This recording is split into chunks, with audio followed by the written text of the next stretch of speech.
Guys, nama saya Jackson daripada GB Motor Sdn Bhd. So hari ni kita ada satu model. Ini dia, kita punya Isuzu D-Max Auto Premium 1.9 engine. So sesiapa yang berminat nak cari ini pickup truck yang road tax dia paling murah, jimat minyak, low maintenance, ini dia kita punya 1.9 Isuzu D-Max. Tengok, ini dia kita punya interior dalam Isuzu D-Max Premium. So untuk Isuzu D-Max Premium ni kita ada pelbagai ciri features premium lah. Seperti kita ada touchscreen 9 inci yang boleh support Apple CarPlay, Android Auto, dan juga dia ada 360 camera dan kita boleh tengok sekeliling lah untuk 360 camera ni. Dan kita pun ada origin dashcam daripada Isuzu. Sekarang kita ada original dashcam dan juga kita ada wireless charging. Untuk model ni kita juga ada wireless charging. So leather seat, kita ada seat design yang baru, iaitu kita ada Miura seat design. View punya passenger duduk punya tempat.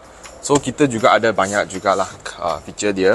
Cup holder kita ada, handrest kita ada, dan juga kita ada aircon lah. Untuk belakang ni kita ada aircon sekali dengan satu Type-C connector yang boleh kita charge phone lah. So ini Type-C connector, fast charge punya connector lah. Dan kita juga ada banyak kompartmen. Dari segi kompartmen, kita ada kompartmen sembunyi di bawah seat. Okay, dua side pun ada. Bawah sini, atas sini kita pun boleh buka. Kita boleh letak barang-barang sikit dan juga tempat untuk kita letak pushpad kat sana. Ini dia kita punya depan punya exterior. So kita ada projector headlamp. Ini kita punya fog lamp dan juga kita ada kamera depan lah untuk model ni. Dan juga kita ada reverse sensor. Kalau kita tengok, kita ada 4 sensor untuk model premium ni. So ini dia kita punya 1.9 engine yang latest Euro 4 emission, dan juga dia dapat menjana kuasa sebanyak 150 horsepower, 350 Nm of torque. Dari segi penjimatan minyak dia memang luar biasa.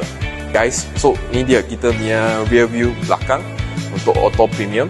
Auto Premium ni dia datang dengan LED design untuk rear lamp dia, dan juga kita ada sensor 4 dengan rear cross traffic alert, dan juga kita ada reverse camera sekali dengan tailgate assist.